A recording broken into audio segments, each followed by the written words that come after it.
కొత్తిమీర ఎక్కువ రోజులు నిల్వ ఉండాలంటే ఈ విధంగా చేసుకోవాలండి. అదిగోండి మొట్టమొదట మనం కట్ట తీసుకొచ్చిన తర్వాత పూర్తిగా విడదీసేసి దాంట్లో చిన్న చిన్నగా మనకి నల్లగా కనిపిస్తాయి కదండీ! అలా చెత్తగా ఉన్నవన్నీ మొత్తం కింద తీసేయాలండి. మొత్తం అది విడివిడిగా తీసేసి శుభ్రం చేసుకోవాలి.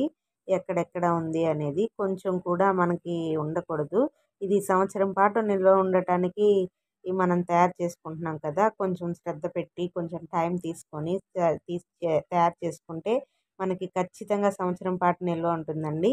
ఆహ్, ఈ అదిగోండి అలా పంచెస్‌గా మనము కొంచెం కొంచెంగా తీసుకొని దాంట్లో ఉన్నదంతా కింద మనకి బ్లాక్ కలర్‌లో వాళ్ళు కొత్తిమీర అమ్మేటప్పుడు ఫ్రెష్‌గా ఉండటం కోసం వాటర్ చల్లుతూ ఉంటారండి.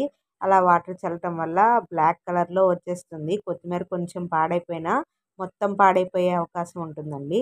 అందుకని ఆ అవకాశం లేకుండా మనం ముందుగా ఆ కొత్తిమీరలోంచి వేస్టేజ్‌నంతా మనం ముందుగా విడదీసేసి చక్కగా శుభ్రం చేసి పక్కన పెట్టుకోవాలండి. అదిగోండి ఆ విధంగా వీడియోలో చూపిస్తున్న విధంగా చిన్న చిన్నగా ఉంటాయండి. అది తీసేసి మనము ఆ చెత్తనంతా ఏమీ వేస్టేజ్ లేకుండా పక్కన పెట్టుకోవాలి. అలా పక్కన పెట్టుకోవటం వల్ల మనం ఎక్కువ రోజులు నిల్వ ఉంటుందండి. అది ఫస్ట్ స్టెప్పు. సెకండ్ స్టెప్ వచ్చేసరికి మనకి కూలింగ్ వాటర్ ఉంటాయి కదండీ! కూలింగ్ వాటర్ తీసుకోవాలి. అది మనం పక్కన పెట్టేసేసి కూలింగ్ వాటరు 2 గిన్నెల్లో తీసుకోవాలండి. కూలింగ్ వాటర్ లేదనుకుంటే మామూలు వాటర్‌లో ఐస్ క్యూబ్స్ ఉంటాయి కదండీ! ఐస్ క్యూబ్స్ వేసేసి మనము శుభ్రం చేసుకోవాలి. కూలింగ్ వాటర్ అని ఎందుకు చెప్పానంటే మనకు ఆ కలర్ గానీ అది కొత్తిమీరకి కలర్ ఉంటుంది కదండీ! ఆ కలర్ గానీ మనకి ఏది పాడవకుండా ఉండాలంటే చల్లటి నీటిలో శుభ్రంగా కడుక్కోవాలండి. చల్లటి నీటిలో కడుక్కోవటం వల్ల మనకి అది ఎండిపోయిన తర్వాత కూడా ఆ రంగు అలానే మెయింటైన్ అవుతుందండి.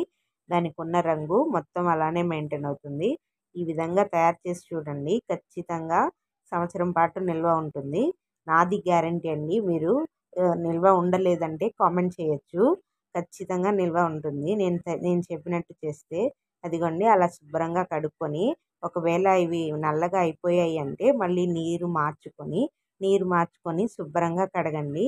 శుభ్రంగా కడిగి మట్టేమీ లేకుండా కొంచెం కూడా మట్టేమీ లేకుండా వేస్టేజ్ అంతా వచ్చేసేటట్టు దాంట్లో ముంచి తీసేయాలి. ఆ విధంగా కట్ చేసేసి సన్నగా కట్ చేసుకోవాలండి.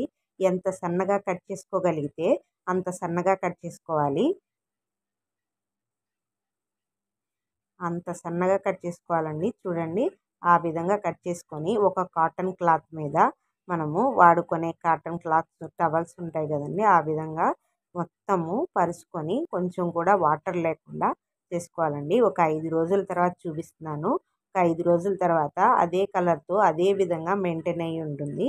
మనం ఒక ప్లాస్టిక్ డబ్బాలో టిష్యూ పేపర్ ఏసుకొని దాని మీద కొత్తిమీర ఏసుకొని తర్వాత మూత పెట్టి పక్కన పెట్టేసుకోవచ్చండి. 5 రోజులకి ఎండలేదు అంటే ఖచ్చితంగా ఇంకో 2 రోజులు పెట్టైనా సరే అలా ఫ్యాన్ కిందే పెట్టుకోవాలండి. ఎండలో పెట్టకూడదు. మీకు నచ్చిందనుకుంటున్నాను. నచ్చితే మా ఛానల్‌ని లైక్ చేసి సబ్స్క్రైబ్ చేయండి.